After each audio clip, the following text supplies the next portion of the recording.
friends, welcome back.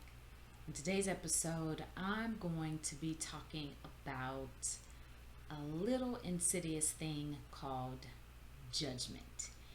And I'm going to show you how sneaky it can be, how it may be showing up in your life, and how it's harming you and harming other people. Welcome to Saturday Morning Chats, hosted by author, life coach, and mystic Tonya Lampley. So, when I say judgment, what do I mean? Have you ever seen a person that whenever you're in their presence, they are constantly running down other people, how they're living their lives, the decisions that they're making? Just they constantly have something else to say about what other people are doing. So when I'm referring to judgment, I'm referring to that aspect of human nature that causes us to want to criticize or have a strong opinion about other people and what other people are doing. Now, we're human beings, and so I do this too. It is very normal to look at someone else and say, well, they're doing this and I wouldn't make that particular choice. That's fine. But that's where we should leave it. Where judgment comes into play, or when we start down the wicked, ugly path of judgment, is when we start tying worth and value to a human being based on the decisions that they're making simply because they aren't the same choices that we would make.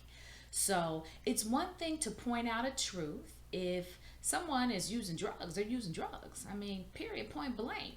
There's no other way to describe that. But it's an entirely different thing to start down the path of they're trash, they're a low life, just really kind of going in on the person and starting with a measuring stick of they're down here and I'm up here.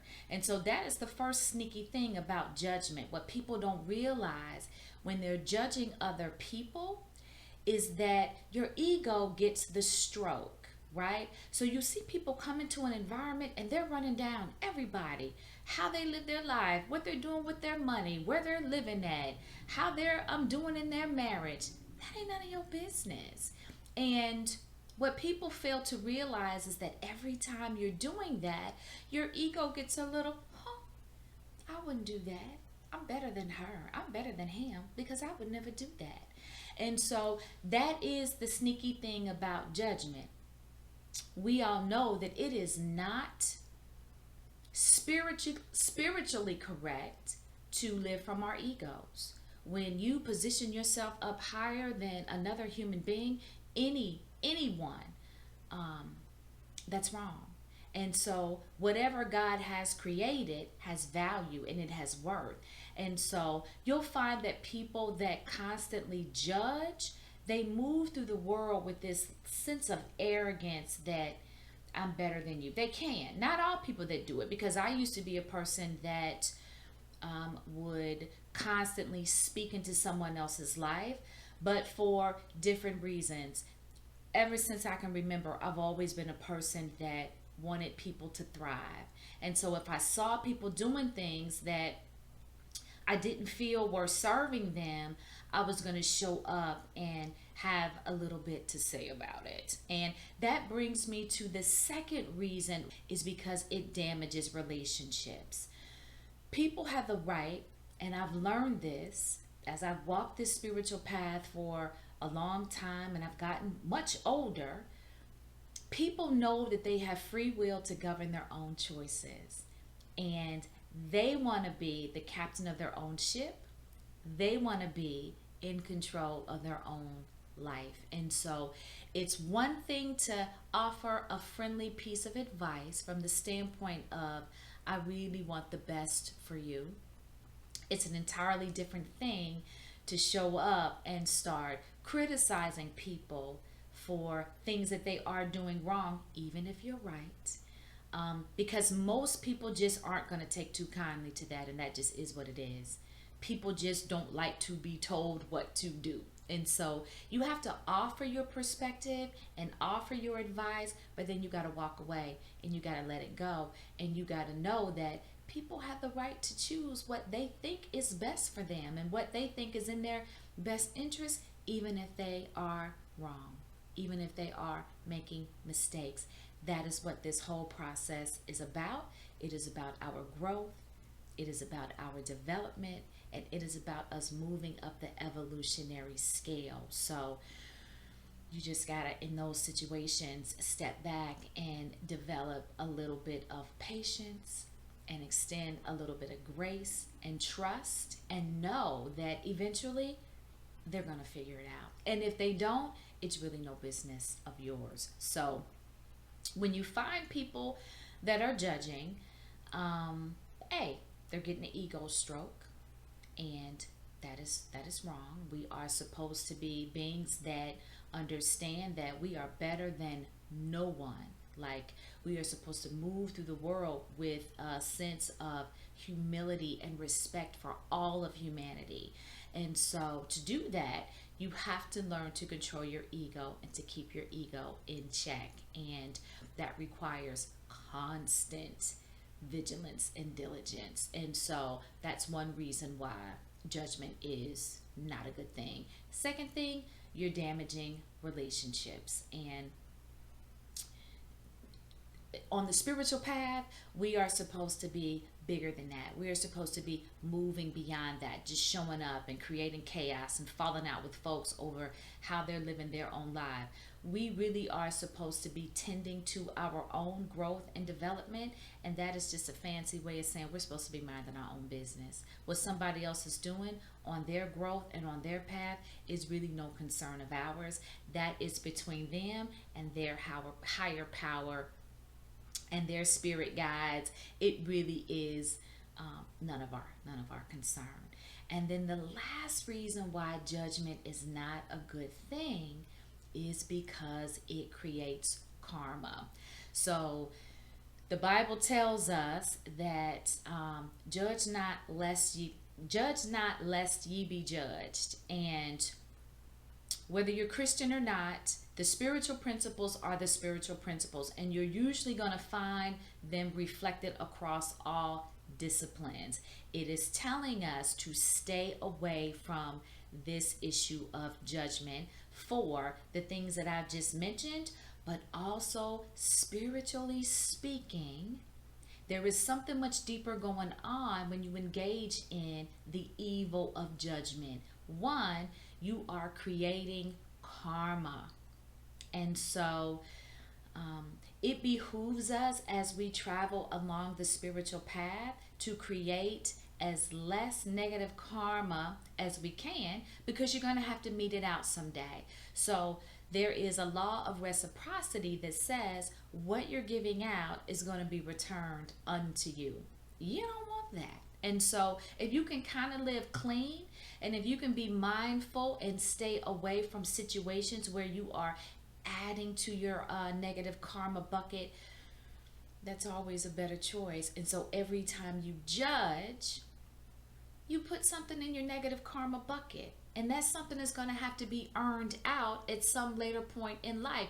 And it could simply be as simple as when you judge someone, something that you're going to do someday, the judgment is going to come back to you. And so let's just stay away from all of that. And then there's another piece to the spiritual aspect of judgment, and why you want to stay away from judgment is that oftentimes whatever you really give your attention to, you include in your experience. And so when you stand on the sidelines and you're talking about how someone else is living their life or what's going on in their marriage, karmically, spiritually, you actually run the risk of including that particular situation in your own life experience. And you don't want to do that. And so that is why it pays us to live clean. And by living clean, I mean that you are not inserting yourselves or tying yourself to situations that really aren't your concern, that you are leaving everybody else to tend to their own business. Now, a lot of us are healers, a lot of us are teachers, a lot of us are guides. And so people are oftentimes going to come to us for advice, for information, for teaching. There's nothing wrong with that. There's nothing wrong with speaking truth.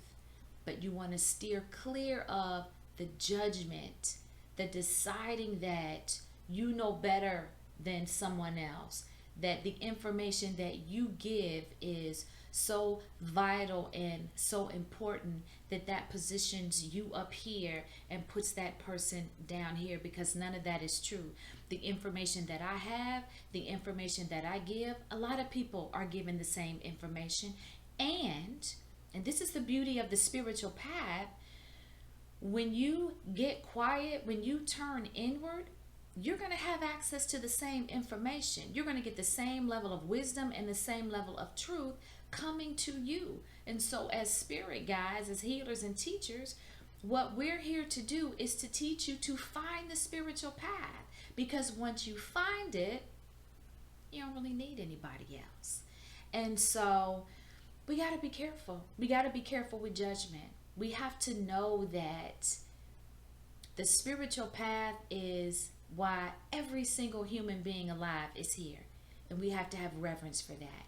And so wherever they're at is where they're at. And we have to extend love and grace for where they're at. And if they come to us for advice, if we can offer advice, we can give that freely without a situation of judgment, because we've done things in our own life path or life experience that haven't always been the right choices. And so people that judge, they come to the table with a sense of, with a spirit of, or a sentiment of, the wrong choices that I've made aren't nearly as wrong as the choices that you've made, but wrong choices really are wrong choices. And we just have to get to a place where we can have reverence for all of that. So let it go. Don't get the glass of wine and pull up to the table with your girlfriends and start running down her and him and all of that. What is that really doing for you? What does that give you? Just be a person that whenever they're doing that, be a leader and just sit there and say, you know what? I'm not really going to speak on someone else's life and what they're doing, because I don't know what the journey looks like for them, right? I can't see all the way to the end of the road, and whatever they're doing now may not be what they are always going to be doing. And so I'm just not going to speak on it. And what just dropped into my spirit was one of the judges, I can't think of his name. He was a TV judge years ago. He was a thug and like a drug dealer. And I mean, he went on to go to college and to just make something really spectacular of his life. And I can almost guarantee you that there were people around him when he was in that situation that were criticizing him and saying he wasn't going to amount to nothing and talking about how wrong he was. And when he got on his life path, the trajectory of his life probably ended up being a lot better than those who were criticizing him and saying that he wasn't going to amount to anything. And so for that reason, steer clear of it, right? You can always speak truth. You don't want to be that person that shows up like, oh God, here she comes, and we can't ever do anything around her. But try to be a leader in those moments and try to speak truth in those moments. If someone's dealing drugs, someone's dealing drugs. But let it stop right there. And remind people that the spiritual path is such that you don't know what the end of the road looks like for that person. You don't know what choices they're going to make. And you also don't know what may lie ahead for you. And so stand in that position of, I'm not really going to speak on that because that really doesn't pertain to me. The only thing that I'll say about it is that I love them and I wish them well.